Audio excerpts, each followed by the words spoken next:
Bismillahirrahmanirrahim. Assalamualaikum warahmatullahi wabarakatuh. Alhamdulillah wa bihi nasta'in. Asyhadu an la ilaha illallah wahdahu la syarika lah. Wa asyhadu anna Muhammadan abduhu wa rasuluh. Wa nusalli wa nusallim ala hadzal nabiyil karim Sayyidil Mursalin wa ala alihi wa sahbihi ajma'in. Amma ba'd. Ayyuhal mu'minun ittaqullah. Usikum wa iyaya bitaqwallah. Faqad fazal muttaqun. Muslimin dan muslimat, mudah-mudahan dirahmati Allah Subhanahu wa ta'ala. Di dalam sebuah hadis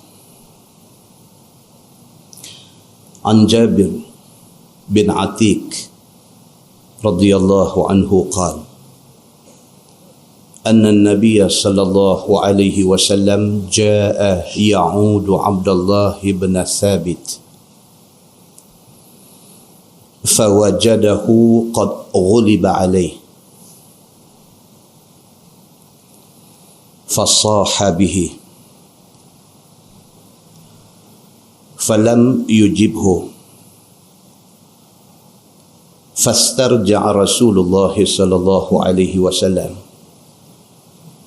wa qala qad ghulibna alayka Aba Rabi' fasihna an-nisa'u wa bakayna faja'ala ibn Atiq yusakkituhunna. فقال رسول الله صلى الله عليه وسلم دعهن فإذا وجب فلا تبكين باكية.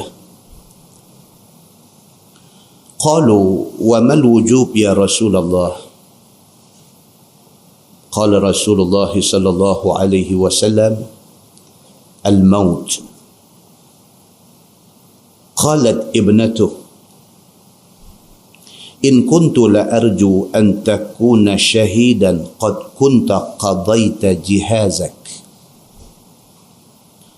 قال رسول الله صلى الله عليه وسلم فإن الله عز وجل قد أوقع أجره عليه على قدر نيته. وما تعدون الشهادة؟ قالوا القتل في سبيل الله عز وجل. قال رسول الله صلى الله عليه وسلم الشهادة 7 سوى القتل في سبيل الله عز وجل. المطعون شهيد والمبطون شهيد والغريق شهيد وصاحب الهدم شهيد وصاحب ذات الجنب شهيد وصاحب الحرق شهيد والمرأة تموت بجمع شهيدة أو كما قال. hadis sahih riwayat Imam An-Nasa'i. Daripada Jabir bin Atiq radhiyallahu anhu, kata dia, Nabi SAW pada satu hari pergi ziarah satu sahabat yang sedang menghadapi sakratul maut. Sahabat tu nama dia Abdullah bin Thabit. Bila Nabi sampai di rumah dia, fawajadahu qad ghuliba alaih. Bila Nabi sampai, keadaan Abdullah bin Thabit ini sangat tenang. Fastarja'a Rasulullah sallallahu alaihi wasallam, maka Nabi sallallahu alaihi wasallam ajak dia untuk istirja'. Nabi sallallahu alaihi wasallam bila tengok keadaan dia macam tu, Nabi sallallahu alaihi wasallam istirja'. Kata inna lillahi wa inna ilaihi raji'un. Yang tu dia panggil istirja'.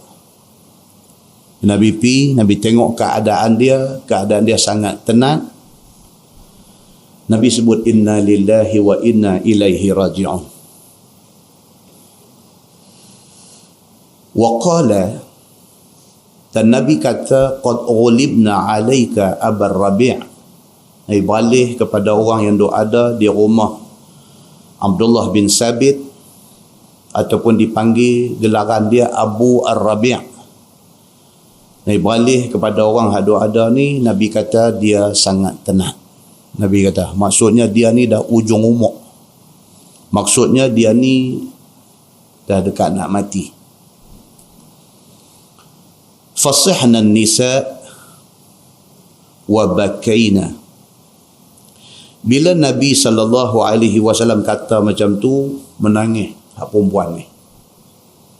Orang perempuan yang ada dalam rumah tu, bini dia, anak-anak perempuan dia, adik-beradik perempuan dia, bila dengar Nabi SAW kata inna lillahi wa inna ilaihi raji'un, lepas tu Nabi kata pula qad ghulibna. Nabi kata dia ni nampak tak ada harapan. Bila Nabi kata lagu tu, fasihna nisa wa bakaina, pakat teriak hak perempuan ni. Faja'ala ibn Atiq yusakkituhunna.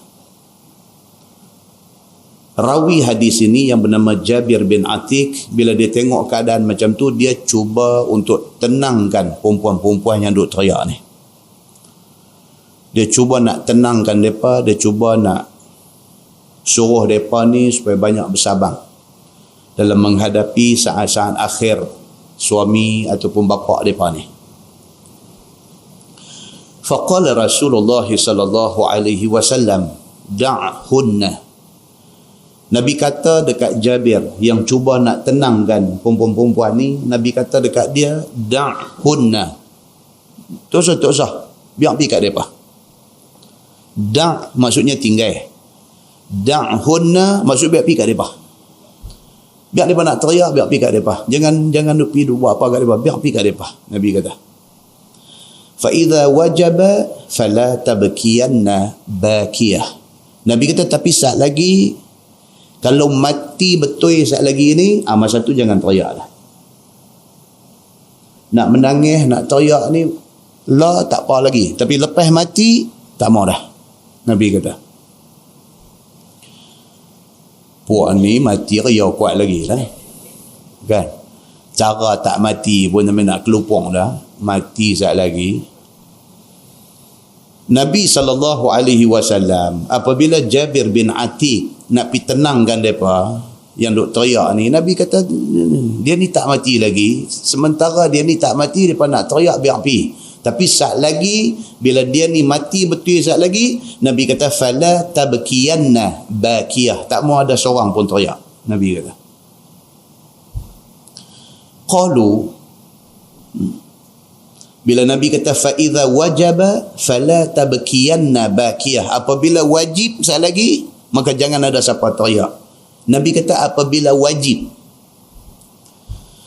Qalu, hadu dengar ni kata dekat Nabi, wa mal wujub ya Rasulullah, yang kata wajib tu apa? Nabi kata kalau nak teriak lah tak apa, saat lagi bila dah wajib saat lagi jangan duk teriak dah. Sahabat duk dengar, dia tak faham tu perkataan wajib tu. Maka dia tanya, dia kata wa mal wujub ya Rasulullah, yang kata wajib tu apa benda ya Rasulullah? Qala al maut. Nabi kata yang kata wajib tu ialah mati. Maksudnya apa dia? Maksudnya mati itu sesuatu yang wajib kena kepada semua orang. Nabi tidak guna perkataan mati. Nabi kata nak teriak lah tak apa, tapi saat lagi bila dah mati tak mau teriak. Nabi tak guna perkataan mati, tapi Nabi kata nak teriak lah tak apa, tapi saat lagi bila wajib saat lagi jangan duk teriak dah. Sahabat kata wajib tu apa ya Rasulullah? Nabi kata al-wujub, yang kata wajib itu al-maut, mati. Saat lagi bila dah mati tak mau nak dengar orang teriak. Tuan, masyarakat kita ni jahil tentang benda ni cukup banyak. Sampai hari ni kita boleh tengoklah bila ada kematian ni riau, bukan takat menangis teriak. Nabi pun menangis apabila anak dia mati. Nabi menangis. Bila Nabi menangis, sahabat duk tengok Nabi menangis, sahabat tanya Nabi, "Ya Rasulullah, apa ni?" Ad-dam'u, Arab panggil ni air mata ni. Ad-dam'u, dumu'. Ni apa? Nabi kata ini adalah rahmat daripada Allah. Bila berlaku kematian, sedih menyebabkan air mata keluar, itu rahmat. Nabi kata jangan yang ni. Nabi tunjuk lidah dia. Jangan yang ni. Riau, meratui, sebut macam-macam, habislah kita ni, ayah hang tak ada dah, macam mana kita jangan yang ni, Nabi kata. Jadi menangis itu diizinkan. Riau, menjerit, teriak, itu yang dilarang. Dalam masyarakat kita hari ini, bila jadi macam ni, kadang-kadang dia meraung dalam rumah ni. Kadang-kadang orang masjid, bila pergi di rumah kematian ni, kadang-kadang dia jerkah ni. Segala bini, anak-anak, adik-beradik, ada riau, menjerit ni, orang masjid yang pergi jerkah. Dia kata, hampa kesian dah dekat orang mati ni, kalau hampa kesian, hampa diam. Jerkah ataupun marah orang masjid ni bukan saja-saja, tapi itu disuruh oleh Nabi SAW. Bahkan dia main satu hadis yang kata mayat diazab kerana teriak ahli keluarga yang hidup. Walaupun hadis tu dibahaskan panjang lebar. Aisyah dengan fahaman dia, Umar Al-Khattab dengan fahaman dia. Tapi pokok pangkalnya ialah apa dia? Teriak, meratuih itu tak mau. Soal teriak anak dan isteri yang ditinggalkan ni, adakah betul-betul menyebabkan si mati diazab ataupun tak? Itu second story. Pokok pangkalnya teriak meratuih itu dilarang. Hak tu dulu. Muslimin dan muslimat yang dirahmati Allah sekalian. Nabi pesan kepada keluarga Abdullah bin Sabit, Nabi kata aku nak teriak lah, tapi saat lagi bila dah wajib, jangan siapa duk teriak dah. Sahabat kata wajib tu apa ya Rasulullah? Nabi kata al-maut. Bila mati saat lagi aku tak mau dengar dah. Fala tabkiyanna bakiyah. Jangan ada seorang duk teriak dah. Qalat ibnatuh, anak perempuan kepada Abdullah bin Sabit yang nak mati ni, anak perempuan dia kata, in kuntu la arju an takuna syahidan. Dia kata, kami betul-betul mengharapkan engkau, wahai ayah, dapat mati syahid. So, ayah dia ni, yang kata Abdullah bin Sabit ni, berapa banyak perang dia ikut sama dengan Nabi SAW. Dan tujuan dia ikut dalam perang bersama dengan Nabi ni, tujuan dia pasal apa? Pasal dia nak cari syahid. Tapi dia tidak ditakdirkan mati syahid. Bila dia nak mati dalam keadaan biasa ni, anak perempuan dia kata in kuntu la arju an takuna syahidan. Dia kata aku sebagai anak, aku mengharapkan ayah, dia kata, dapat syahid. Tapi malangnya ayah nak mati dalam keadaan macam ni, mati atas kaki. Qala Rasulullah sallallahu alaihi wasallam. Nabi bersabda, Nabi kata, fa inna Allah azza wa jalla qad awqa'a ajrahu alaihi ala qadri niyatih. Nabi kata, zat Allah subhanahu wa ta'ala, dia bagi pahala kepada orang-orang ini berdasarkan kepada niat dia.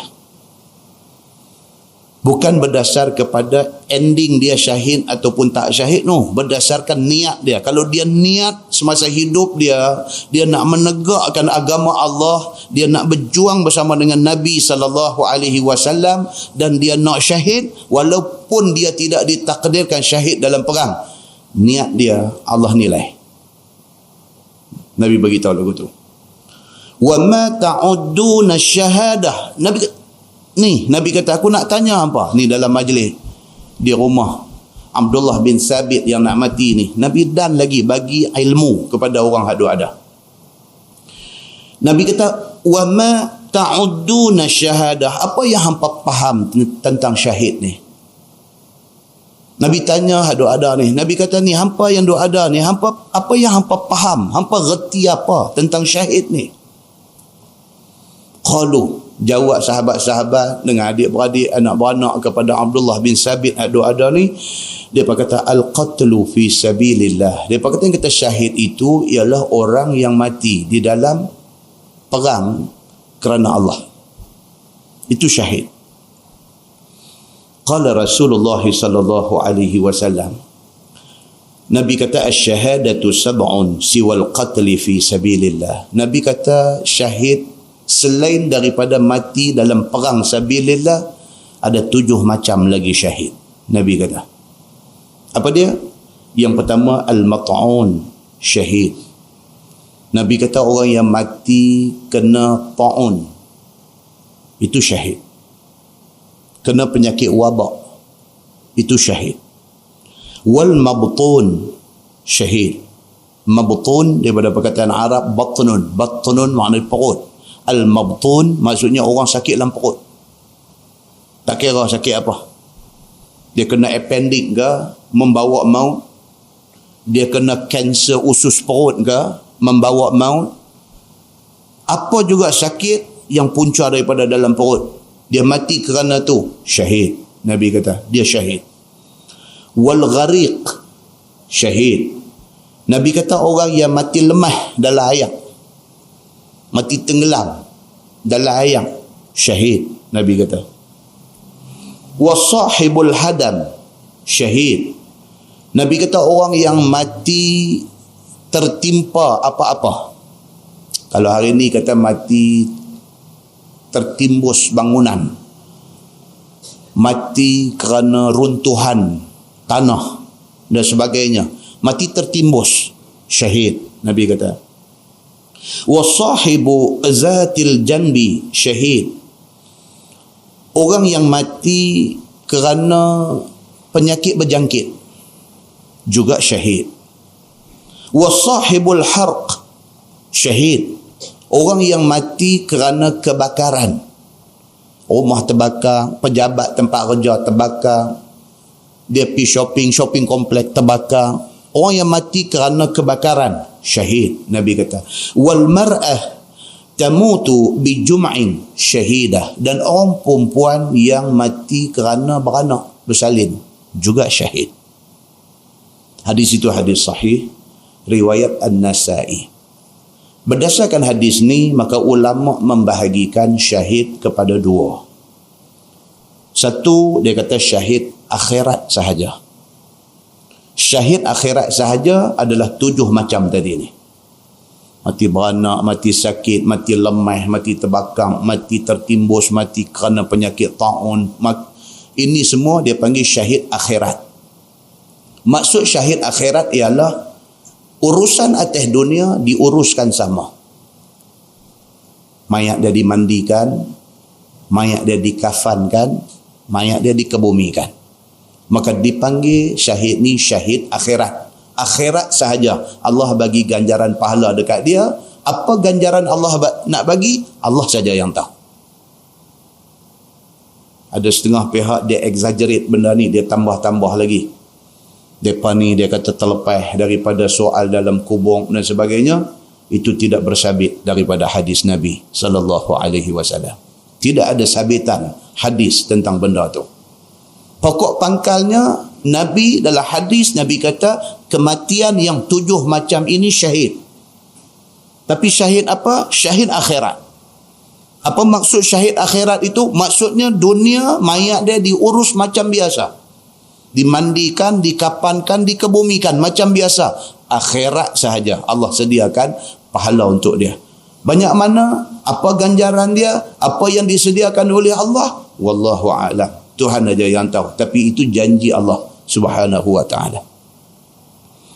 Adapun orang yang mati macam sahabat-sahabat Nabi, mereka mati kerana berperang bersama dengan Nabi, di pihak Nabi. Mereka ni mati dalam medan perang. Kalau mati mereka itu kerana Allah. Syahid mereka ni adalah syahid dunia dan akhirat. Yang kata syahid dunia dan akhirat apa dia? Atas dunia lagi dah mayat dia tidak dimandikan. Atas dunia lagi dah mayat dia tidak dikafankan. Mayat dia cuma dikebumikan. Bahkan darah yang mengalir di badan dia yang terhasil daripada berdarah di dalam medan perang bersama dengan Nabi SAW itu, Nabi kata akan menjadi saksi di depan Allah Subhanahu wa taala bahawa dia syahid. Itu dipanggil syahid dunia dan syahid akhirat. Dan Quran dan hadis banyak menceritakan kelebihan golongan ini. Mereka ni ekspres ke syurga, tidak ada hisab. Muslimin dan muslimat yang dirahmati Allah sekalian. Dalam sebuah hadis riwayat daripada Ibni Umar radhiyallahu anhuma, kata dia annahu waqafa ala Ja'far yawma idzin wa huwa qatil fa'adattu bihi 50 baina ta'nah wa darbah laysa minha syai'un fi duburih yani fi zahrih atau kama qala, hadis sahih riwayat Al-Bukhari. Daripada Abdullah bin Umar bin Al-Khattab radhiyallahu an. Kata dia berdiri di sisi Ja'far pada hari Ja'far terbunuh di dalam perang Mu'tah. Siapa Ja'far ni tuan-tuan? Siapa? Sepupu Nabi. Ja'far bin Abi Talib nama dia. Dia ni siapa dengan Sayyidina Ali? Dia abang. Sayyidina Ali adik. Ja'far bin Abi Talib terlibat di dalam perang Mu'tah. Hari ni kalau tuan-tuan ada duit lebih nak pergi umrah, singgah di Jordan, pergi melawat di Mu'tah. Mu'tah ni ada satu masjid, di dalam masjid tu ada kubur Zaid bin Harithah, anak angkat Nabi, dan juga kubur Ja'far bin Abi Talib, sepupu Nabi. Nabi cukup sayang dekat Ja'far ni, cukup sayang. Sehingga kan apabila mati Ja'far ni di Mu'tah no Jordan no, Nabi duduk di Madinah. Berita kematian dia ni, Jibril mai habaq dekat Nabi. Berita kematian Ja'far bin Abi Talib ni mati, Jibril mai habaq dekat Nabi. Nabi habaq dah dekat sahabat ni. Zaman tu tidak ada sebarang teknologi telekomunikasi, tak ada. Tapi at the moment dia mati di sana, at that moment Nabi dapat tahu. Nabi bagi tahu dekat sahabat semua. Nabi kata 3 orang sudah mati. Siapa dia? Zaid bin Harithah. Siapa dia? Ja'far bin Abi Talib. Siapa dia? Abdullah bin Rawahah. Nabi sebut. Dan nama yang disebut oleh Nabi SAW ini nama mengikut susunan. Mula-mula mati siapa dia? Ja'far. Lepas itu mati siapa dia? Zaid. Lepas itu mati siapa dia? Abdullah bin Rawahah. Nabi sebut tu ikut sequence, ikut susunan mati tu. Pasal apa? Pasal berita kematian mereka di dalam perang Mu'tah ini disampaikan oleh Jibril alaihissalam. Exactly, sebiji macam yang jadi, macam tu Nabi habaq. Dan sebuah hadis riwayat daripada Anas bin Malik radhiyallahu anhu, dia kata anna Nabi sallallahu alaihi wasallam na'a Zaidan wa Ja'faran wa ibn Rawahah qabla an ya'tiyahum khabaruhum. Faqala Nabi sallallahu alaihi wasallam akhadha ar-rayah Zaid fa usiba summa akhadha Ja'far fa usiba summa akhadha ibn Rawahah fa usiba. Nabi SAW tak duduk bakit berdiri di depan sahabat semua. Nabi bagi tahu dekat mereka berita kematian 3 sahabat ni. Bila Nabi bagi tahu ni, qabla an ya'tiyahum khabaruhum, sebelum berita daripada sana sampai, Nabi habaq dah. Pasal apa? Jibril sudah habaq dekat Nabi. Faqala Nabi kata akhazar rayah Zaid. Nabi kata dalam perang Mu'tah, Orang yang mula-mula pegang rayah, pegang bendera masuk perang ni, mula-mula bendera dipegang oleh Zaid bin Harisah, anak angkat Nabi. Nabi kata fa'usibah, Zaid tewas, gugur syahid. Summa akhaza Ja'far bin Abi Talib sambak bendera tu sebelum jatuh ke tanah, dia pula pegang masuk ke dalam. Ja'far ni pegang-pegang dia, dalam hadis lain cerita, dia pegang-pegang bendera tu, dia rempuh masuk di tengah musuh ni. Tangan kanan hadap pegang bendera tu kena tetak, bendera terlepas, tangan kiri dia tangkap, dia masuk lagi, tangan kiri kena tetak, jatuh, mulut dia tangkap. Yang kata Ja'far bin Abi Talib ini, gugur dia, lepas Abdullah bin Rawahah pergi tangkap bendera tu pula. Nabi sebut kepada sahabat-sahabat mengikut sequence, mengikut susunan ni. Nabi bagi tahu dulu, mula-mula bendera dipegang oleh Zaid. Zaid tewas, bendera diambil alih oleh Ja'far bin Abi Talib. Ja'far tewas, bendera diambil alih oleh Abdullah bin Rawahah. Nabi kata fa'usibah, dia kata Abdullah bin Rawahah juga tewas. Wa ainahu tazrifan, air mata Nabi derah. Waktu Nabi habang tu, air mata turun derah. Hatta akhazar rayah sayfun min suyufillah. Nabi kata kemudian bendera diambil alih oleh saif, oleh pedang, min suyufillah, daripada pedang-pedang Allah. Hatta fatahallahu alaihim, sehinggalah kemenangan berpihak kepada Islam. Siapa dia saif min suyufillah? Siapa dia yang Nabi panggil dia pedang daripada pedang Allah? Siapa dia?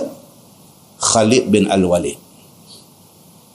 Dia akhirnya pergi sambang pedang tu, dan melalui tangan dia perang Mu'tah, Islam menang. Muslimin dan muslimat yang dirahmati Allah sekalian, Abdullah bin Umar bin Al-Khattab dalam hadis yang kita baca tadi, dia kata apa? Apabila mati sahaja Ja'far bin Abi Talib, sepupu Nabi, dia ada sama dalam pasukan tentera di Mu'tah ni, anak Sayyidina Umar ni. Fa'adattu bihi 50 baina ta'nah wa darbah. Aku bilang bekas kena tetak di badan Ja'far bin Abi Talib. Aku bilang kena tombak, kena tetak pedang, kena apa, aku 50. Dia kata ada 50 kesan tetakkan. Laisa minha syai'un fi duburi, yani fi zahri.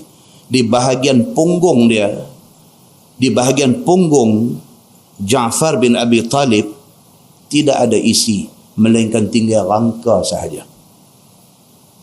Kata Abdullah bin Umar bin Al-Khattab, anak Sayyidina Umar Al-Khattab radhiyallahu an. Macam tu keadaan para sahabat Nabi dulu. Dan Zaid yang kata Khalid bin Al-Walid ni, siapa dia ni tuan-tuan? Khalid Al-Walid, nama besar yang kita semua biasa dengar. Sebut Khalid Al-Walid, pak kata kita ingat dia panglima tentera. Siapa dia ni? Dia sepupu kepada Umar Al-Khattab. Khalid Al-Walid dia sepupu kepada Umar Al-Khattab. Masuk Islam lewat. Masuk Islam tahun 8 Hijrah. 2 tahun sebelum wafat Nabi SAW baru dia masuk Islam. Masuk Islam terus jadi orang kanan Nabi SAW. Bapa dia Al-Walid bin Al-Mughirah adalah ketua kepada satu suku besar yang ada pada zaman itu.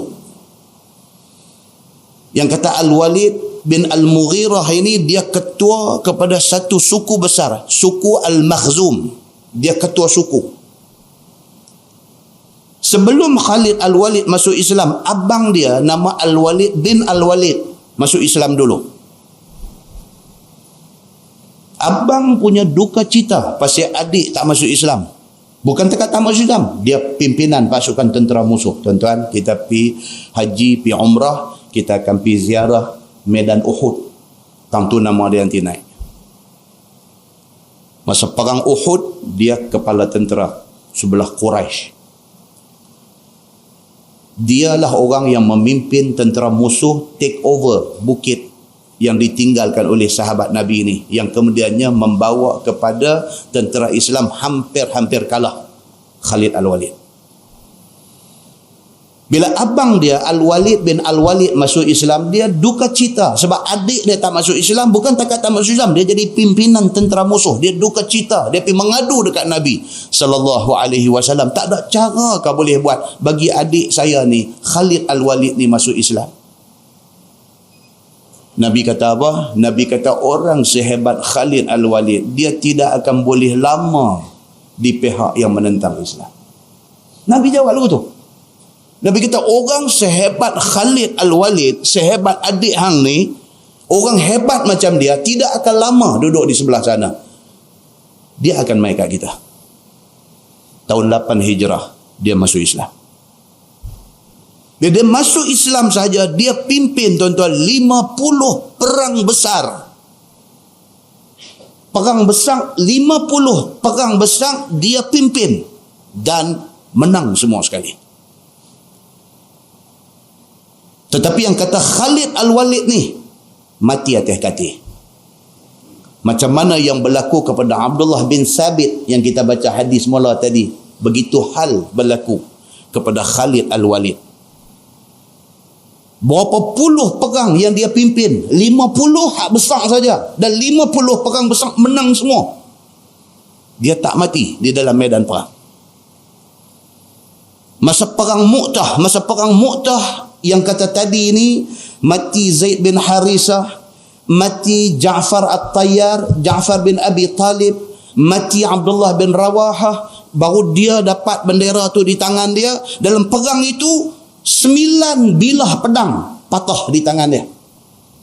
Ni dia lawan ni, pedang 9 bilah patah. Yang akhir tinggal di tangan dia semasa menang itu, dia kata pedang buatan negeri Yaman, dia kata. Dalam hadis Khalid Al-Walid kata apa? Dia kata laqad duqqa fi yadi yawma Mu'tah 9 asyaf. Telah patah di tangan aku 9 bilah pedang ketika perang Mu'tah. Wa darabat fi yadi sahifatun li yamaniyah. Hak last tinggal di tangan aku ketika menang ialah pedang buatan negeri Yaman. Hebat yang kata Khalid Al-Walid ni. Ujung umur sakit, duk atas kaki. Kata-kata popular dia menjelang mati, dia kata apa? Aku dah perang sekian banyak peperangan yang tujuan aku tidak lain melainkan cari keredaan Allah dan syahid. Tapi kini dia kata aku macam satu unta tua yang menunggu saat kematian di atas katil. Dia kata dia frust. Dia frust pasal hak dia nak hendak tu tak dapat. Tiba-tiba dia nak mati atas kaki. Isteri dia pujuk dia. Isteri dia kata, abang jangan lupa apa yang Nabi sebut tentang abang. Nabi kata abang ini ialah saifun min suyufillah. Abang adalah pedang daripada pedang-pedang Allah.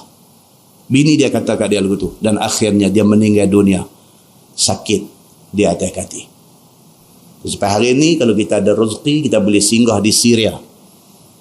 Jordan, masuk Syria dekat satu tempat yang bernama Hims. Hamim Sad, nama bandar tu Hims. Dia ada di sebelah barat Syria. Kalau dengan Damsyik, ibu negara Syria, dia arah ke utara, lebih kurang 160 km lebih ke utara. Di sana ada satu tempat nama Hims. Di situlah kubur Khalid Al-Walid.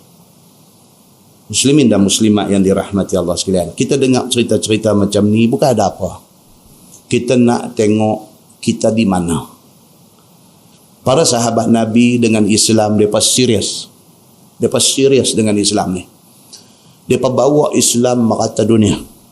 Itu beza kita dengan mereka macam langit dengan bumi. Bila kita tengok benda-benda macam ni, kita tahu kita di mana. Kita tahu kita ni tak ada apa pun. Dari segi contribution, dari segi sumbangan, dari segi perjuangan, dari segi apa untuk Islam tak ada terang mana pun. Tinggallah cakap-cakap besar kita ni. Tumpukan kepada ruang-ruang yang ada untuk menyumbang kepada Islam. Mudah-mudahan muqaddimah itu memberi manfaat kepada kita, insya-Allah. Kita menggunakan Bahrul Mazi jilid 19.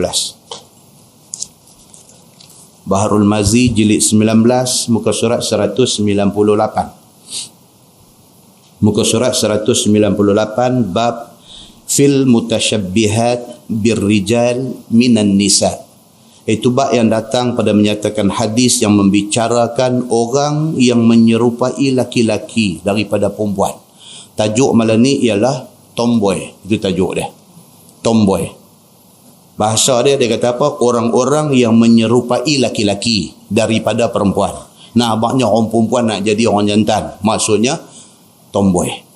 Ketahuilah saudaraku, orang-orang perempuan yang menyerupai laki-laki, sama ada pada pakaian ataupun pada tingkah laku dan sebagainya. Dan orang laki-laki yang menyerupai perempuan, sama ada pada pakaian ataupun tingkah laku dan sebagainya. Semuanya itu dilaknat oleh Allah Subhanahu wa taala dan Rasulnya. Sama. Perempuan nak jadi tomboy, jantan nak jadi pondan.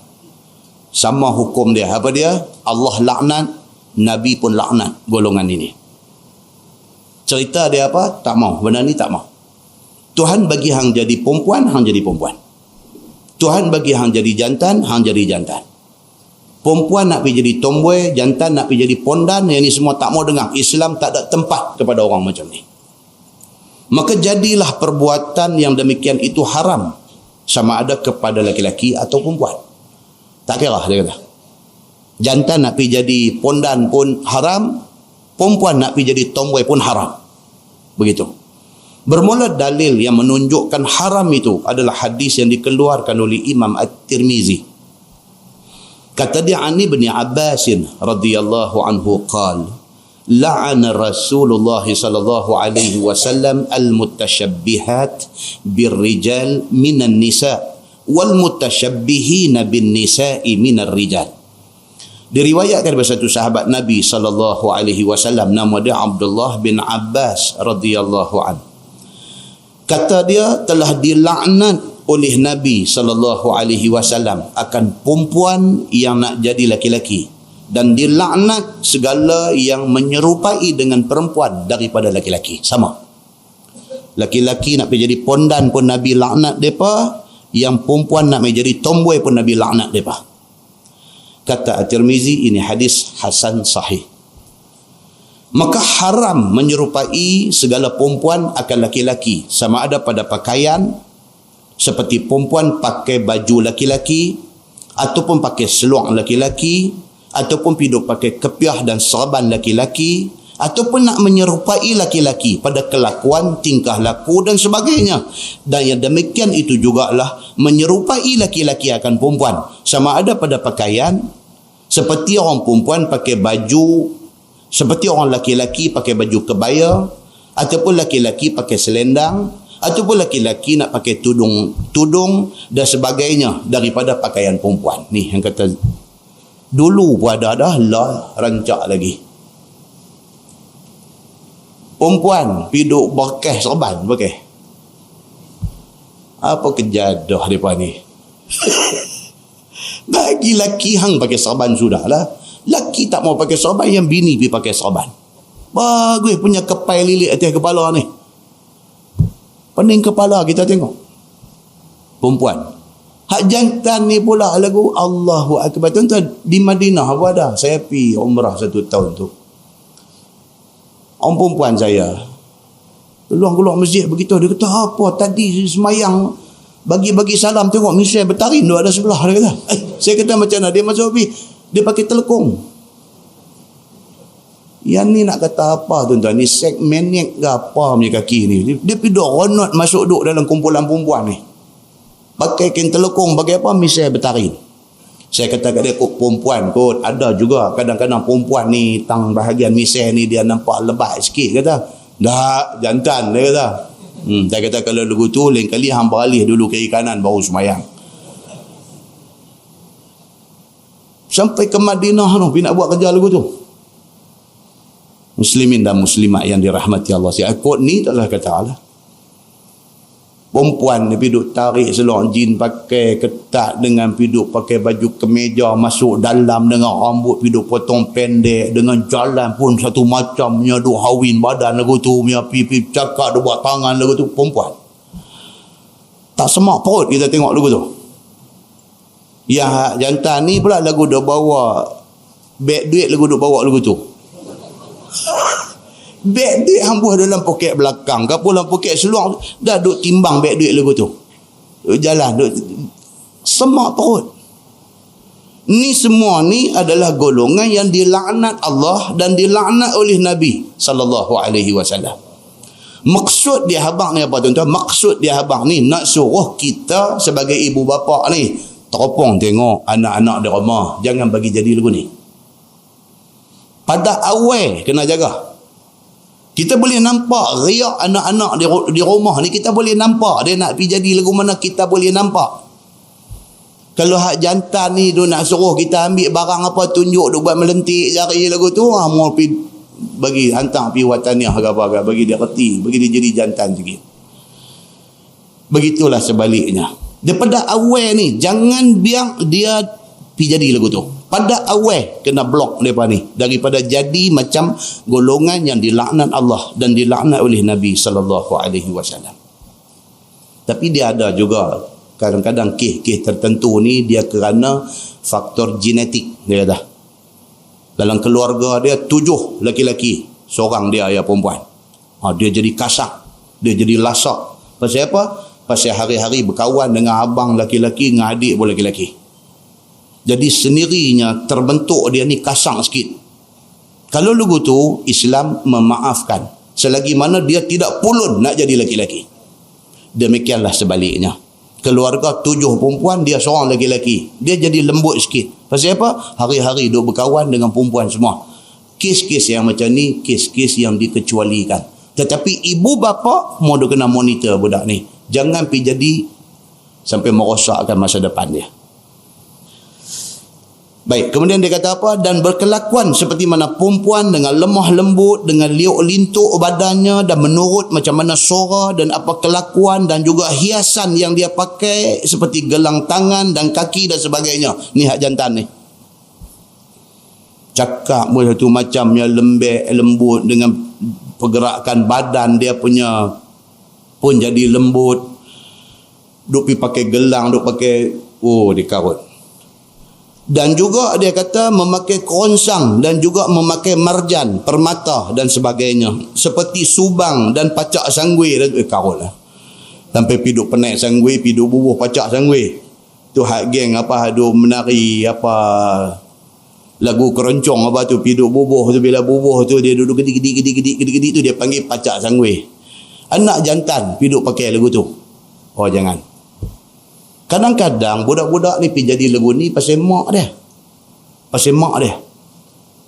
Anak 5 laki-laki, dia duk teringin anak perempuan. Dia duk teringin anak perempuan. Mai yang ke-6 laki-laki juga. Dia mula. Kecil-kecil dia bagi pakai rantai mai lah.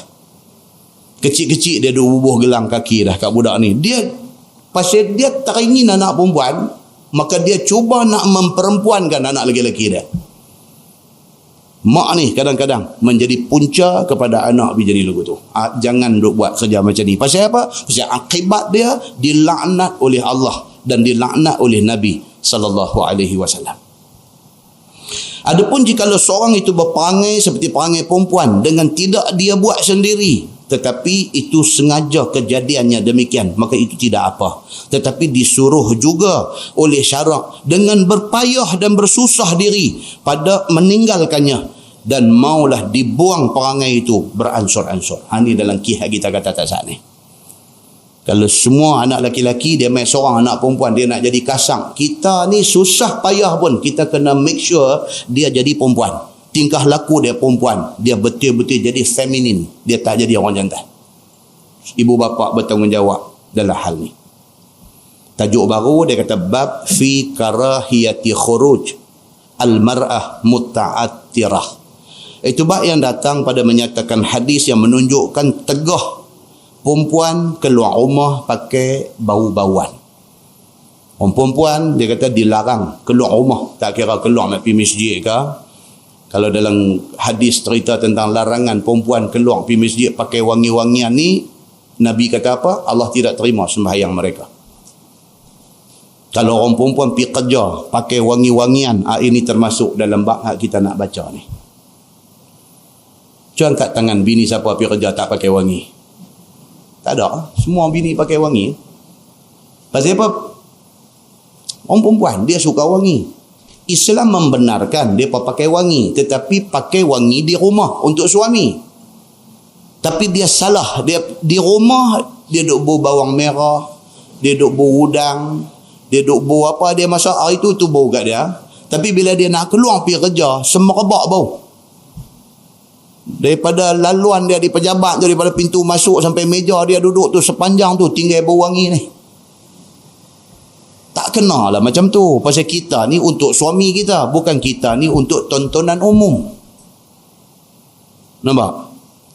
Islam tidak suruh busuk, tetapi Islam tak benarkan terlalu wangi. Pasal apa? Pasal wangi itu kita attract perhatian orang jantan dekat kita. Dalam ramai-ramai hak duk ada tu, siapa tahu ayat tenang, jangan duk sangka tak ada bujang senang. Dalam ayat tenang tu, jangan kita duk kata ayat tenang ni cuma ada ikan kalui dengan ikan sepat dengan ikan ruan aja. Dalam ayat tenang tu ada ni, ada boya ni. Jadi kalau kita pergi duk buat macam tu, kita inviting, kita menjemput jenayah berlaku kat kita. Kita jemput. Dengan baca surah Abang Metro, saya ingat bulan lepas lepas saya baca di kedai gunting rambut. Pergi gunting rambut, saja duduk tunggu turn tu, buka surah Abang Metro, tengok di Sungai Petani kejadian. Satu budak jantan celaru ni, dia tak boleh tahan. Ni masalah ni, kita tak jumpa puak ni. Dia tak boleh tahan, duk tengok satu perempuan yang keluar dengan boyfriend dia. Tapi tak tahu apa benda yang menarik dia ni. Dia tak boleh tahan. Dia bangkit pi. Dia buat sesuatu yang tak senonoh kepada perempuan ni. Boyfriend budak perempuan ni pun beralih jadi pasal dengan dia. Orang dalam kedai pakai ramai-ramai, pakai rejam dia, berdarah habis muka ni. Soal dia kena pukul itu soal lain. Tapi soalnya dia pergi jadi agresif macam tu pasal apa? Pasal perempuan ni attract perhatian dia. Tak apa dia pergi buat di tempat orang ramai, dia terima panggu dia. Tapi kalau dia pergi buat di tempat yang tak ada orang, siapa yang terima panggu? Kawan yang pakai wangi ni lah terima panggu. Tuan-tuan nampak tak apa kebaikan di sebalik yang Islam suruh ni? Islam ni dia tidak akan main satu perintah, satu larangan, satu syariat, melainkan kebaikan dia ada. Kalau dia larang tu ada kebaikan dia. Kita yang tak faham ni, kita duk tengok daripada negatif punya angle. Kita kata apa ni, orang perempuan ni semua tak boleh suruh pakai kelumbung, rambut elok tak boleh tunjuk, sampai nak keluar pakai wangi tak boleh, yang tu tak boleh, ni tak boleh, yang tu yang saya nak edit tomboy tak boleh kan kata lagu tu. Islam ni dia letak orang perempuan ni di tempat yang tinggi, di tempat yang mulia. Islam ni dia punya nak jaga orang perempuan ni. Itu sebab dia main benda-benda macam ni. Sebagai apa? Sebagai satu protection kepada perempuan ni. Maruah orang perempuan ni Islam letak cukup tinggi. Tapi orang perempuan sendiri, dia menghilangkan maruah diri dia.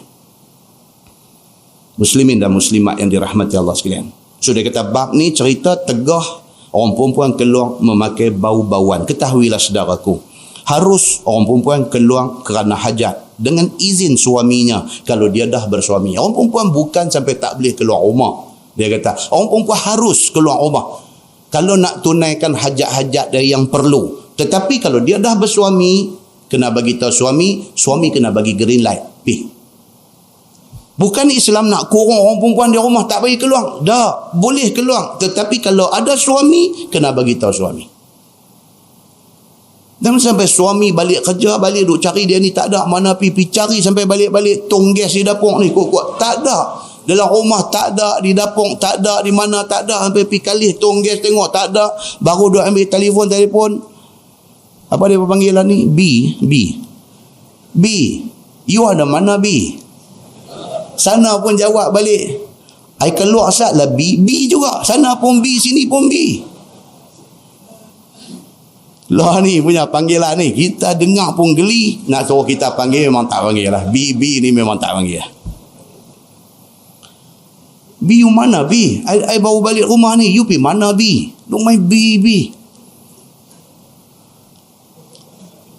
Kalau nama dia Salmah B, tak apa juga lah panggil B. Ni pasal nama tak ada B pun. Dia pergi panggil B ni pasal apa? Laki tak tahu dia pergi mana, balik rumah cari tak ada, kena telefon tanya pula hang ada di mana. Dia kata sorry lah B, I tadi kawan ajak pergi. Oh kata okey tak apa, enjoy yourself. Laki ni pula bagus sporting. Islam tak bagi macam tu. Pasal apa? Pasal kita membuka pintu kepada jadi tak elok dalam rumah tangga kita. Pasal apa tuan-tuan? Pasal sentiasa di mana tempat pun, di waktu bila pun, there is a third party yang tunggu untuk nak ambil kesempatan. There is a third party. Third party ni mungkin kawan baik kita, third party ni mungkin jiran kita, third party ni mungkin orang kita tak kenal, tetapi sana ada pihak ketiga yang sentiasa duk tengok. Kalau ada kelalaian, jadi masalah. Muslimin dan muslimat yang dirahmati Allah sekalian. Dia kata, dan jika sekiranya perempuan itu tidak bersuami, maka boleh jua keluar kerana hajat itu.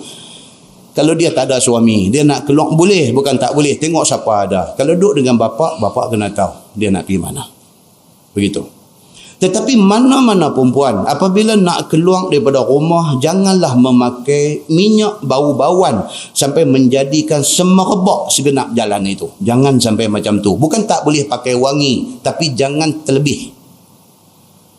Islam ni, dia bukan tak bagi secara total, tapi jangan terlebih. Apapun, buat apa pun jangan terlebih. Patut padan, kesederhanaan itu perlu. Kita berani terlebih pun tak ada guna, kita penakut terlebih pun tak ada guna, kita pergi buat benda terlebih ni, agama tak mahu.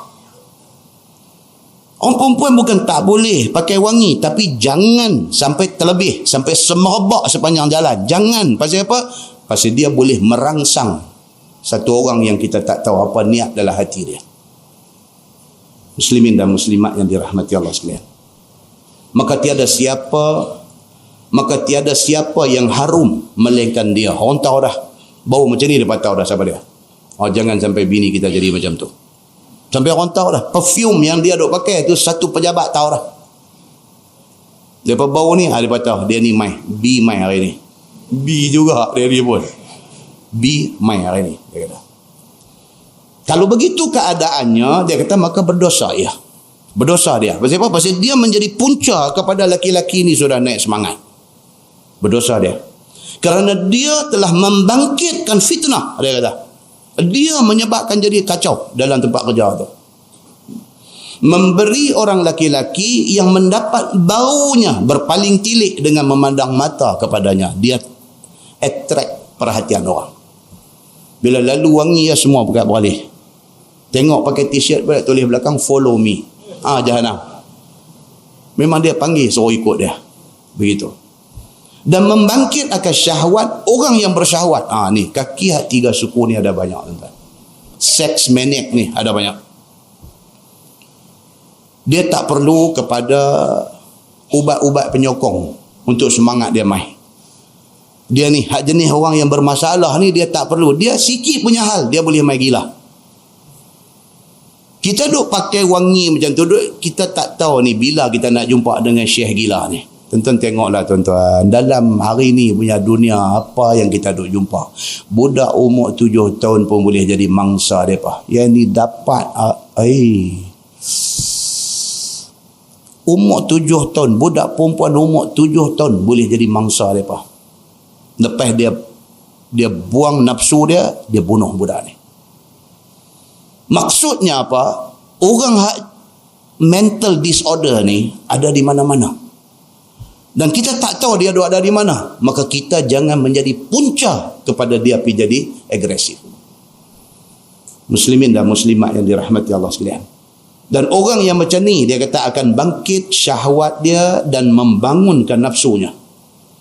Dan adapun jikalau tidak ia keluar dengan memakai bau-bauan itu, tentulah orang tadi tidak ambil endah kepadanya. Kalau dia tidak buat sesuatu yang menarik perhatian orang-orang ni tak akan tertarik kepada dia. Dan tidaklah mendatangkan fitnah kepada dia. Dengan kerana itu, ditegah akan perempuan yang keluar rumah itu daripada memakai bau-bauan. Melainkan jikalau dia pakai di rumah sahaja, maka iaitu pakai di rumah, itulah disuruh oleh syarak untuk suaminya. Itu dia. Itu yang disuruh oleh syarak. Bermula dalilnya adalah hadis yang dikeluarkan oleh Imam At-Tirmizi an Abi Musa anin Nabi sallallahu alaihi wasallam qal kullu ainin zaniyah wal mar'atu iza ta'tarat famarrat bil majlis fahiya kaza wa kaza, yakni zaniyah. Diriwayatkan oleh satu sahabat Nabi sallallahu alaihi wasallam yang bernama Abu Musa Al-Ash'ari radhiyallahu an, daripada Nabi sallallahu alaihi wasallam. Sabda Nabi, tiap-tiap mata yang memandang dia kepada yang haram itu adalah mata zina. Nabi kata, mata ni kalau dia tengok benda yang tak patut dia tengok, mata dia dianggap berzina. Zina mata dia panggil. Orang lelaki masjid mai juga, tengok-tengok juga. Tu hak duk main masjid. Hak tak pernah kenal masjid, lebih lagi tak ada pantang larang dalam hidup dia. Hak main masjid ni ada juga pantang larang, tengok. Haji dia panggil kedai. Haji, lama tengok. Dia kata hak orang. Tu hak main masjid. Nakai tak? Nakai. Tapi tak ganah. Nakai, tengok juga sampai kawan tegur. G saja, tak panggil Haji. J, dia panggil gitu. Ya. Lama tengok, dia kata. Hak mula tak apa, jangan balas kedua. Dia kata, ni Haji mengaji. Tapi nakai. Kalau duk main mengaji pun ada nakai, tuan-tuan boleh bayang tak tahu apa no. Dia tak ada pantang larang dia. Dia mau dia buat. Maka jangan kita pergi cari pasal dengan orang-orang macam ni. Pasal apa? Setidak-tidaknya duk tengok tu zina mata. Dia kata mata sudah berdosa pasal tengok benda macam tu. Yang ni mata itu jahat, dia kata. Dan perempuan apabila memakai ia akan bau-bauan, maka keluar ia melalui dengan satu majlis orang duduk ataupun orang berdiri, maka ia itu bagian-bagian, yakni berzina. Yakni perempuan itu jahat namanya, dia kata. Dipakai bau sampai dia lalu di mana pun orang tengok. Bila orang jantan tengok dia lalu satu macamnya syok. Jahat dia ni. Dia ni jahat. Dia menjadi punca kepada orang jahat jadi bertambah jahat. Ini dia kata. Maka dia kata kerana itu ia menjadikan orang-orang beradak hati dan bernafsu kepada dia. Kata At-Tirmizi, ini hadis hasan lagi sahih. Tajuk baru dia kata bab fi tibir rijal wan nisa. Itu bab yang datang pada menyatakan bau-bauan bagi laki-laki dan perempuan. Yang ni tak payah baca lah. Yang ni hadis ni dia nak cerita dekat kita, kata bau-bauan laki-laki dengan perempuan ni beza. Hari ni pun orang buat. Kita pergi nak beli, tanya ni perfume ni. Oh, dia kata, sir, this one for ladies. Dia kata, yang ni untuk orang perempuan punya. Kita kata, but I like the smell. No, sir, this one for ladies. Dia tak mau jual kat kita. No, kita kata, okay, so I buy for my wife. Dia tengok muka kita lama. Kita bilang, betul dia ni tak malam-malam jadi pondan ke apa. Dia ingat lagu tu. Maknanya dia nak abang kata, bau-bauan ni dia ada dua macam. Satu laki-laki, satu perempuan. Tapi yang Islam nak kata ni bukan yang tu. Yang Islam nak kata ni apa dia? Bau-bauan bagi orang perempuan itu bau tak kuat. Tapi dia melekat warna. Bau tak kuat tapi melekat warna. Sebaliknya bau-bauan bagi orang lelaki itu baunya kuat tapi tak lekat warna. Dia nak abang yang tu aja. Tuan-tuan buka muka sebelah. Bab fi karahiyati raddi tib. Itu bab yang datang pada menyatakan hadis yang menunjukkan atas tegah tolak pemberian bau-bauan. Kalau orang nak bagi kat kita minyak wangi, jangan kita kata tak payah. Nabi tak bagi yang tu. Pasal bau-bauan ni di antara benda yang kalau orang nak bagi tak boleh tolak. Ada setengah orang dia nak cari pahala. So macam mana cara dia nak cari pahala? Dia bawa minyak atar. Bila saat lagi orang duk qamat nak semayang, saat lagi dah dia buka botol, dia calik Nabi, orang kiri kanan dia calik. Dia nak cari pahala. Pasal apa? Pasal bau wangi ni disukai oleh Allah, disukai oleh Nabi, dan disukai oleh malaikat Allah. Dan orang yang nak diberi, jangan tolak, Nabi kata. Cuma kalau dia ni jenis, ada setengah orang dia jenis sensitif. Dia ada certain bau yang dia tak boleh, allergic dengan dia. Bila sapu dekat dia, dia jadi lupa rakaat semayang misalnya. Dia kacau. Macam kita kan. Kereta duk pasang perfume dalam kereta tu pun, bukan semua orang boleh dengan semua jenis perfume. Ada orang dia perfume dia dalam kereta dia semua jenis bau lime aja. Bau jenis limau ni aja. Lime aja. Pergi ambil hak jenis bau bunga, bau apa, dia tak boleh. Dia saat lagi dia jadi likat ayat liok, saat lagi dia jadi mata berayak, saat lagi dia jadi kereta dia melelong. Dia tak boleh, bau tu tak boleh dengan dia. Ada orang macam ni dan kita pun kena raih lah. Kalau dia tolak bau-bauan yang orang nak sapu kat dia tu kerana dia tak boleh bau tu, tak apa. Tapi kalau bau ni, bau yang semua orang boleh dan dia pun sebenarnya boleh, tapi dia saja tolak, itu yang tak boleh. Islam dia macam tu, dia raih juga. Satu orang punya tak sama. Begitu. Baik, ketahuilah saudaraku, semua orang tentu suka kepada bau-bauan yang harum dan suka pakai apabila ada pada dirinya.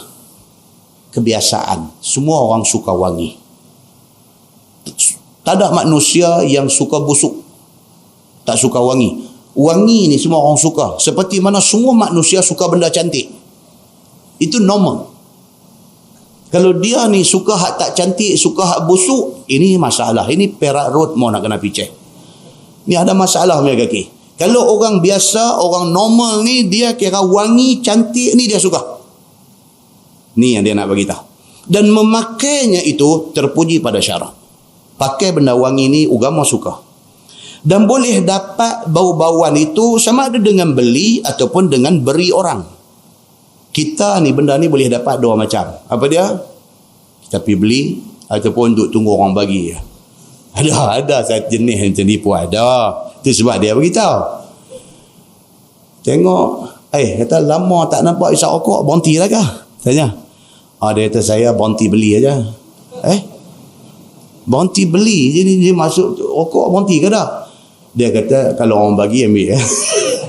Oh, jadi rokok tak berhenti. Rokok tak berhenti lah. Dia kata cuma berhenti beli. Tak guna. Bahkan yang ni yang tak guna betul yang ni. Oh, sebab dia duduk tunggu nak ranjah orang ya. Kita mau berhenti rokok tu. Dia berhenti beli rokok. Tapi rokok free sapu. Ada jenis manusia macam ni. Kata lama nampak tak makan di kedai. Saya lama tak pergi makan kedai. Tapi kalau orang belanja pergi jenis ni buat dah juga. Maka dia bagi tahu siap-siap. Minyak wangi ni pun sama.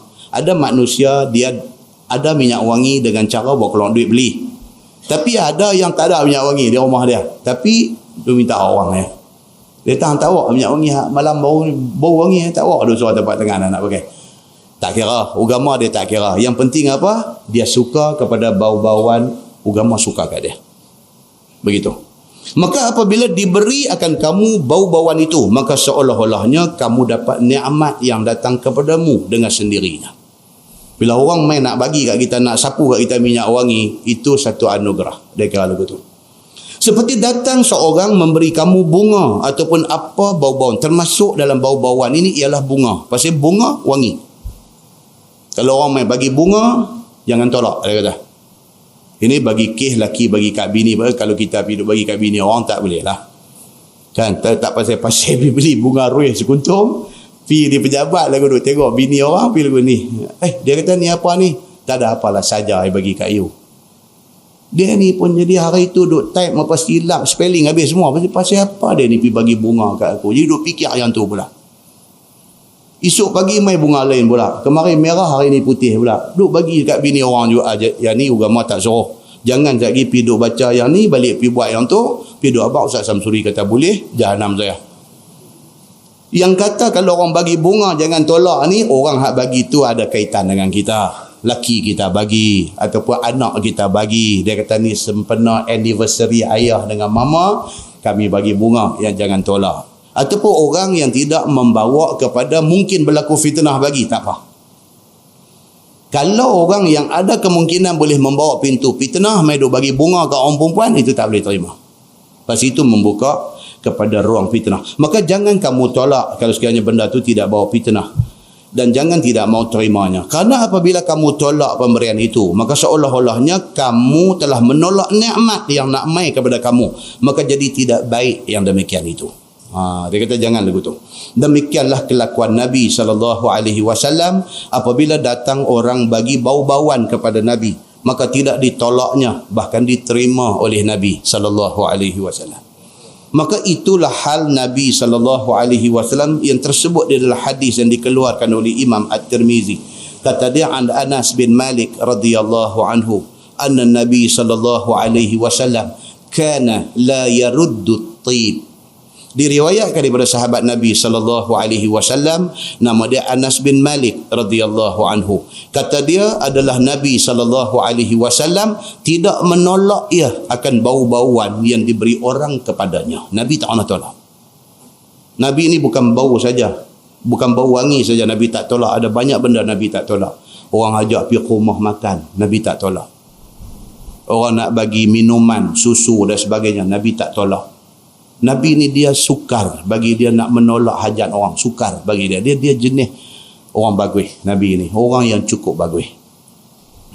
Kan kita pernah baca hadis cerita satu sahabat yang bernama Itban bin Malik. Itban ni satu orang tua. Bila umur meningkat tua lagi, mata jadi kelabu. Zaman tu tak tahu kencing manis ada tak ada, tak tahu. Tapi dia cerita dalam hadis, kata dia masalah dia mata dia makin kelabu. Dia duduk jauh daripada masjid, tapi duduk mai jemaah di masjid. Bila dia mai tua, mata duduk kelabu ni, dia nak mai ni jadi susah. Lebih-lebih lagi bila hujan, antara rumah dia dengan masjid tu ada satu kawasan lembah, nanti air lecah dan sebagainya, susah dia nak mai. Dia jumpa Nabi. Dia kata, ya Rasulullah, dia kata aku dah semakin tua, mata makin kelabu.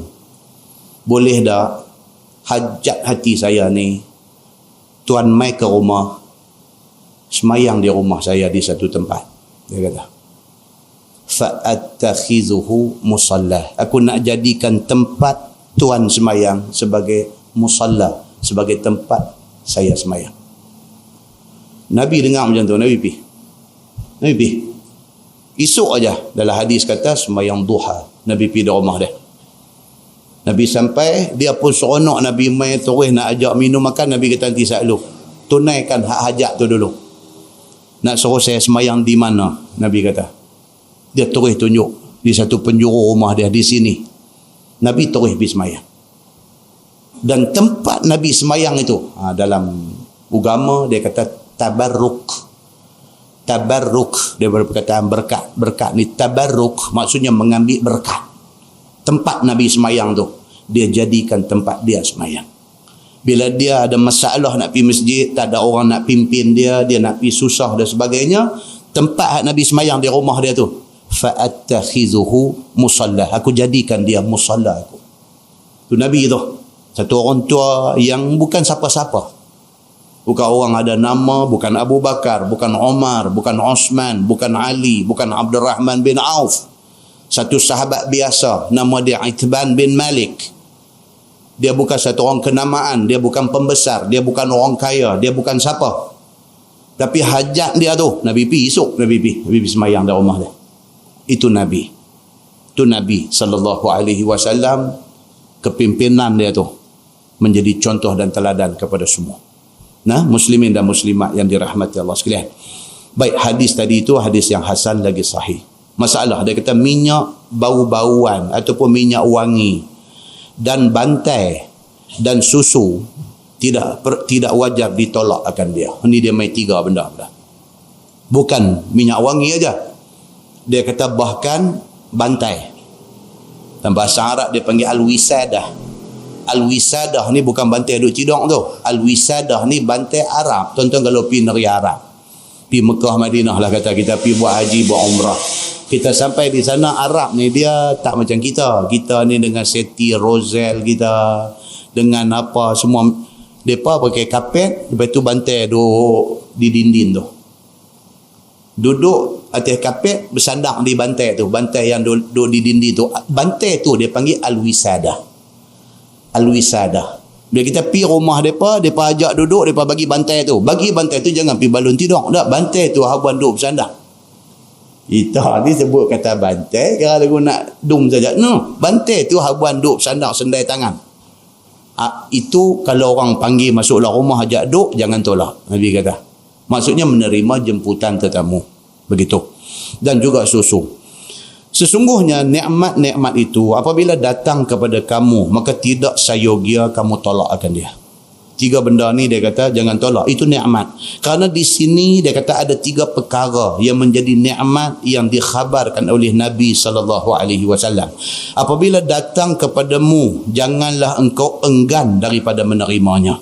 Iaitu nikmat yang disebut oleh Imam At-Tirmizi dengan katanya An Ibn Umar radhiyallahu anhuma qala Rasulullah sallallahu alaihi wasallam salasun la turaddu al-wisadah al-wasaid ad-duhnu wal-labanu yakni bihi at-tib.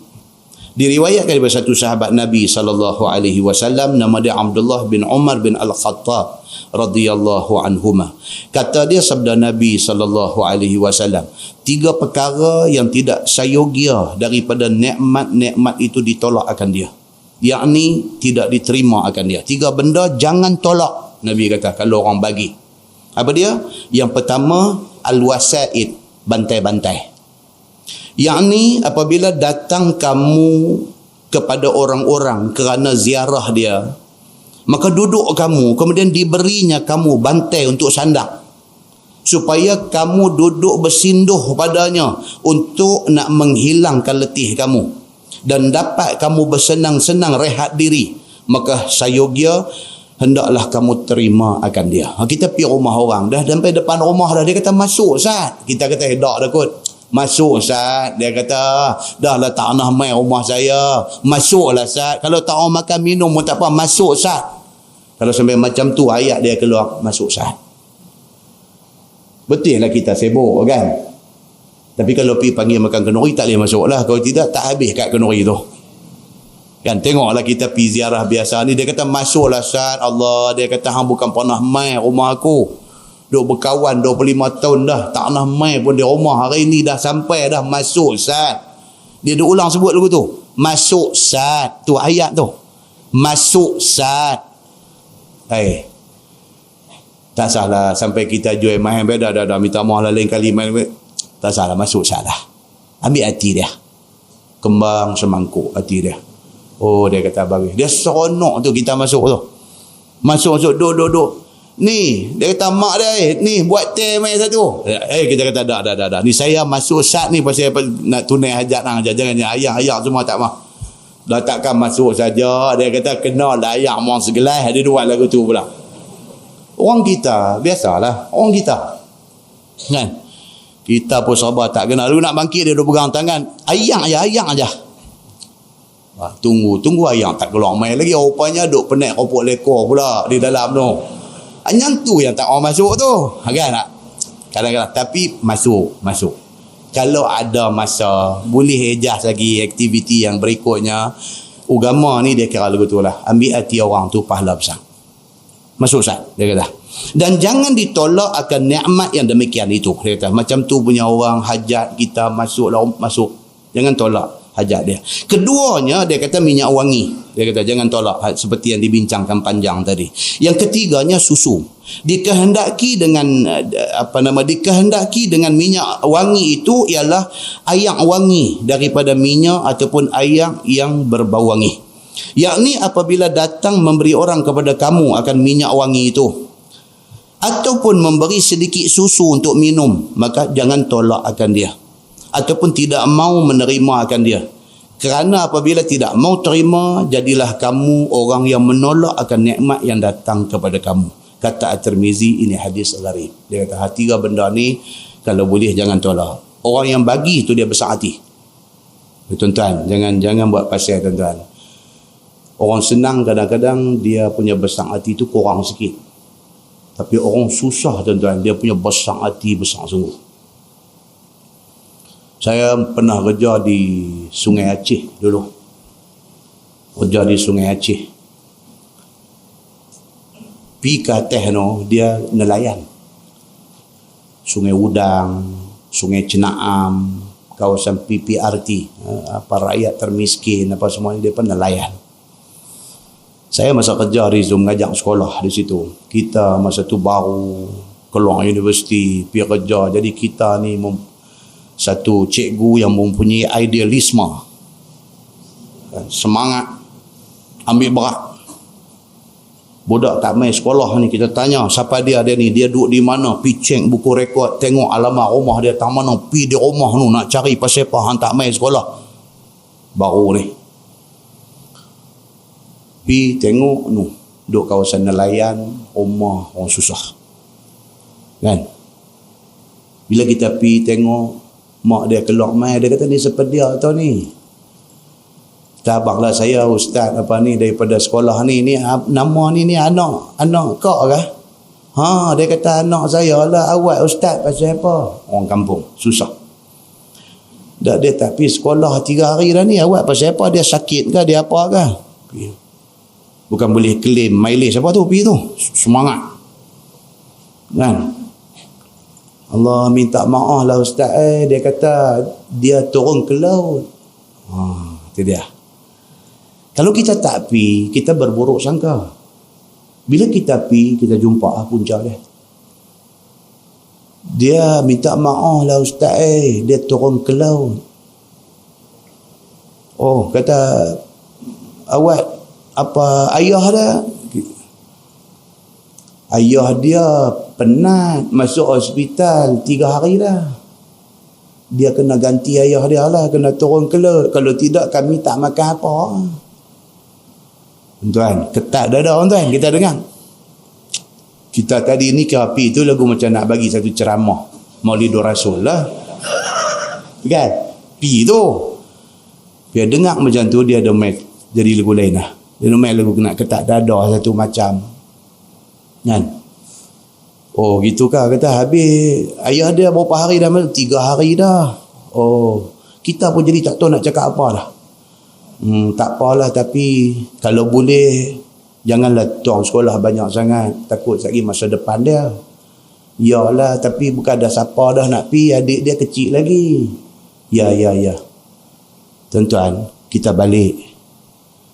Tuan-tuan, esok ni hak tak pi sekolah ni, pi cari rumah kita duduk taman mana tu.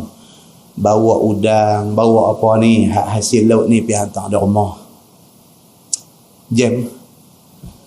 Tu dia tuan-tuan. Orang ni dia bila dia susah kadang-kadang dia besar hati bila kita pergi rumah dia. Dia besar hati. Ada hak rumah kita pergi ni, kepung ayam ni. Nak bagi ayam kat kita bawa balik. Kita kata dah tuan-tuan tak apa ni panggil anak dia kepung ni. Nak bagi ayam bawa balik, tak keharu kita je gitu. Tapi nak abaknya apa? Besar hati. Tuan-tuan bayangkan orang hak besar hati ni, apabila kita tak appreciate besar hati dia, betapa kecilnya hati dia. Ini Islam. Ini Islam, benda yang tidak ajang di universiti. Islam ajang dalam Quran, dalam hadis. Dia nak suruh kita ni jadi manusia. Tu kadang orang kata apa? Proses nak memanusiakan manusia. Pasal ada manusia yang sudah tidak jadi manusia. Maka ilmu agama ni nak memanusiakan dia semula. Balikkan dia kepada fitrah dia sebagai manusia. Muslimin dan muslimat yang dirahmati Allah. Benda ni lah yang kita duk baca lah ni. Dia kata belajarlah macam mana nak ambil hati orang. Masalah menerima pemberian bunga daripada orang. Sesungguhnya ini satu nikmat yang tidak seyogia ditolak akan dia. Apabila datang ia kepada seseorang itu, iaitu apabila terjadi seseorang daripada taulanmu dan lainnya memberi kamu bunga akan jadi cium kamu, maka janganlah tolak akan dia. Taulan, kawan, adik-beradik, anak-anak kita, suami kita pergi bagi bunga dekat kita atas satu-satu sempena. Jangan pergi kata kat dia, ni awak abang duk pergi beli benda ni semua ni membaziang buang duit. Lukalah hati dia. Dia bagi bunga ni pun 2 kali aja setahun. 2 kali aja. Anniversary, ulang tahun perkahwinan dengan birthday bini dia. 2 kali aja dia beli bunga bagi. Bukan dia pergi beli seminggu sekali. Dalam setahun 2 kali ni aja. Itu sebagai apa? Sebagai tanda penghargaan dia kepada bini dia. Tengok bila pergi bagi, bini pergi kata macam tu, apa abang ni pergi beli benda macam ni membaziang. Dia kata abang ni kalau berapa date ni abang, dia pergi kata lagu tu. Tu pun pasal tak main masjid Jelutong. Tu pasal dia jadi lagu tu. Ada waktu, apa salahnya kan pergi makan di kedai, pergi sempena-sempena yang tertentu. Islam ajak kita benda-benda macam ni semua. Kerana ia satu benda yang harum dan menjadikan suka hati kepada orang yang menciumnya. Maka mencium satu barang yang baik, baunya itu satu nikmat daripada Tuhan. Dia kata. Sebab Hajar Aswad pun dilumuk dengan minyak wangi. Hajar Aswad tu bukan wangi, batu. Yang wangi tu apa dia? Duk lumuk bagi wangi. Dah kawan nak pergi umrah pula, pergi duk tanya pula. Dia kata, ustaz ni macam kita nak kucup Hajar Aswad ni, kita bawa sapu tangan lap dulu boleh tak? Saya kata lagu tu hampir minta kerja dengan Masjidil Haram lah, kerja lap tu lagi bagus. Dah pasal apa yang duk pergi lap tu? Satu soalan yang kita tak pernah teringat dia pergi tanya. Dia kata, ustaz jangan ustaz, saya mata saya biasa tengok Syekh ni tak tahu negeri mana punya, dia masuk tu dia punya duk jilat Hajar Aswad tu. Saya terus tak jadi cium lah, dia kata. Tengok tu dia periak lidah duk bagi. Dia kata saya terus tak jadi cium. Saya kata yang tu lain cerita lah. Yang tu kacau lah yang tu. Kan? Betul tak ke? Ada orang pergi duk buat kerja gitu? Ada, awak tak ada pula. Dia kaki tak mengaji tapi sampai ke Mekah ni pun ramai. Ramai. Kan? Kacau. Ha? Ya. Baik, dia kata demikianlah disuruh oleh agama kita. Sebagaimana tersebutlah hadis yang dikeluarkan oleh Imam At-Tirmizi. Dengan kata dia an Abi Uthman An-Nahdi radhiyallahu anhu qala Rasulullah sallallahu alaihi wasallam iza u'tiya ahadukumur raihan fala yarudduh fa innahu kharaja minal jannah. Diriwayatkan pada satu sahabat Nabi sallallahu alaihi wasallam, nama dia Abi Uthman An-Nahdi radhiyallahu anhu. Kata dia sabda Nabi sallallahu alaihi wasallam, apabila diberi seseorang daripada kamu akan bunga yang wangi. Nabi kata bila satu orang bagi kat kita bunga yang wangi, maka jangan tolak akan dia. Kerana siapa menolak akan dia, maka seolah-olahnya keluar dia daripada syurga. Nabi kata begitu. Pasal apa? Pasal syurga itu wangi. Dan kita tak mau benda wangi, macam kita ni tak mau syurga. Itu contoh bandingan yang dibuat oleh Nabi SAW. Kata At-Tirmizi, ini hadis gharib, tiada kami ketahui melainkan daripada ini wajah. Wallahu a'lam. Lepas ini insya-Allah kita masuk fi karahiyati mubasyaratir rijal ar-rijal wal mar'ah al-mar'ah. Cerita dia apa? Laki-laki perempuan ni sama ada laki-laki dengan laki-laki ataupun perempuan dengan perempuan, apatah lagi laki-laki dengan perempuan. Saja-saja pidu raba ni jangan, dia kata. Raba, dia kata jangan. Kalau raba itu lain, raba jangan, dia kata. Laki-laki dengan laki-laki pun dia tak bagi, apatah lagi laki-laki dengan perempuan. Mubasyarah ni maksudnya dia akan cerita esok ni kes tidur satu selimut. Laki-laki tidur satu selimut dengan laki-laki, satu macamnya cowboy dua-dua orang ni, dalam lagu tak ada apa. Lepas tu tidur tu lagu duk hilang kulit badan masing-masing. Geli nak baca tajuk ni. Tak lalu patut baca ke tak patut baca ni pun kita tengok bulan depan insya-Allah macam mana. Kan? Geli nak baca pun. Ada ke jenis kaki macam ni? Jangan tuan-tuan, karut ni karut. Baru ni dah baca dah di masjid apa nama? pematang buluh. Baca surah Al-Hijr, tafsir surah Al-Hijr, dia mai cerita kaum Nabi Lut. Cerita kaum Nabi Lut, dan kita elaborate cerita kaum Nabi Lut ni sampai kepada cerita laut mati itu. Sampai kita bawa cerita Lut ini kepada kajian daripada arkeologis semasa. Warren Keller, arkeologis, dia ni kaji batu ni. Dia pergi buat kajian di laut mati. Laut mati ni apa tuan-tuan? Al-Bahrul Mayyit, laut mati. Tempat kaum Nabi Lut yang duk homoseks ni diterbalikkan oleh malaikat. Dia cerita detail dah. Macam mana malaikat ni, ada satu riwayat kata 3 malaikat, ada satu riwayat kata 9, ada satu riwayat kata mai jumpa Nabi Ibrahim, singgah dekat Nabi Ibrahim, nak habaq dekat Nabi Ibrahim, kata Ibrahim hang akan dapat anak. Ibrahim kata aku umur 112 tahun, takkan aku nak dapat anak, bini aku pun dah tua. Malaikat kata ini bukan cerita lawak-lawak, kami bawa mai berita daripada Allah, khabar baik kepada engkau akan dapat anak laki-laki, dan anak ni akan menjadi seorang yang alim.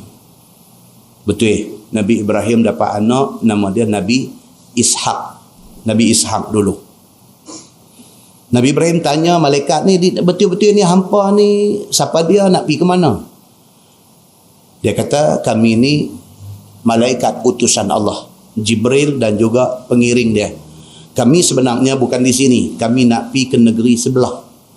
Kerana di sana ada kaumun mujrimun, ada kaum yang berdosa. Kami nak pergi buat operasi di sana. On the way, singgah abang dekat hang berita baik. Tuhan suruh abang. Sambung ayat tu dalam surah Al-Hijr, mereka sampai di tempat Nabi Lut. Bila dia sampai di tempat Nabi Lut, masuk aja dalam rumah Nabi Lut tengok stranger, dia tak kenal. Muka ni bukan muka orang kampung dia. Segak-segak, dia pun merupa atas rupa laki-laki yang segak. Bila turun pergi rupa macam tu, bini Nabi Lut ni lari keluar pergi beritahu dekat orang kampung. Beritahu kata, hampa kalau nak tengok laki-laki yang betul macho punya, duk ada di rumah aku lah ni. Bini Nabi Lut. Maka dia antara orang yang diterbalikkan oleh Allah Subhanahu wa ta'ala. Pasal apa? Pasal dia belot dengan Nabi Allah Lut alaihi salam. Mai pakai kubun di rumah Nabi Lut. Nabi Lut sampai kata dekat mereka ni, Nabi Lut kata jangan malukan aku, ini tetamu aku, jangan hampa buat sesuatu yang boleh menjatuhkan maruah aku. Pasal tahu kaum dia ni semua kaki liwat, tak boleh tengok jantan, tak boleh tengok jantan yang ni. Masalah. Dan mereka ni mengalami masalah mental disorder, otak kacau. Allah jadikan laki-laki pasangan dia perempuan, mereka luar tabi'i, mereka minat laki-laki dengan laki-laki. Nabi Lut keluar depan rumah, kata ni dah makin ramai dah dikeliling rumah dia. Nabi Lut kata jangan buat benda ni. Orang perempuan duk ada ramai dalam masyarakat kita. Kalau hampa mau pergi menikah dengan perempuan ni. Dia terus warning Nabi Lut, bukankah kami dah kata sebelum ni, apa kami nak buat, jangan larang. Malaikat bagi tahu dekat Nabi Lut, cukup Lut, kami sebenarnya utusan Allah. Mereka ni punya hal biar pergi, kami akan settle mereka. Menjelang subuh pagi esok, sepertiga akhir daripada malam, keluar, bawa orang-orang yang beriman bersama dengan kau keluar, dan jangan beralih ke belakang. Keluar Nabi Lut dengan orang yang beriman dengan dia. Sebelum subuh bunyi satu dentuman yang kuat. Mula-mula kena jerkah dengan Jibril dulu, satu azab. Lepas itu diikuti dengan terbalik bumi. Arkeologis Jerman pergi buat kajian laut mati ni. Yang tu panjang, yang tu kita cerita lain kali. Kan? Dia kena tinggal bagi suspend macam tu kan. Barulah daripada akal. Lepas ni kita tengok tajuk ni, insya-Allah macam mana kita nak baca dah, kita nanti tengok. Nah, kita tangguh dengan tasbih kafarah dan suratul Asr. Subhanakallahumma wa bihamdika asyhadu an la ilaha illa anta astaghfiruka wa atubu ilaik. Bismillahirrahmanirrahim. Wal 'asr innal insana lafi khusr illa allazina amanu wa 'amilus salihat wa tawasaw bil haqq wa tawasaw bis sabr. اللهم صل على محمد في الأولين والآخرين وسلم ورضي الله تبارك وتعالى عن سادتنا أصحاب سيدنا رسول الله أجمعين. بسم الله الرحمن الرحيم. الحمد لله رب العالمين حمدا يوافي نعمه ويكافئ مزيده. يا ربنا لك الحمد كما ينبغي لجلال وجهك الكريم وعظيم سلطانك. رضينا بالله ربا وبالإسلام دينا وبمحمد نبيا ورسولا. اللهم افتح علينا فتوح العارفين وارزقنا فهم النبيين بجاه خاتم المرسلين. اللهم فقهنا في الدين وعلمنا التأويل واهدنا صراطك المستقيم. اللهم أرنا الحق حقا وارزقنا اتباعه وأرنا الباطل باطلا وارزقنا اجتنابه. اللهم اجعل جمعنا جمعا مرحوما وتفرقنا من بعده تفرقا معصوما. وصلى الله على محمد وعلى آله وصحبه وسلم والحمد لله رب العالمين. السلام عليكم.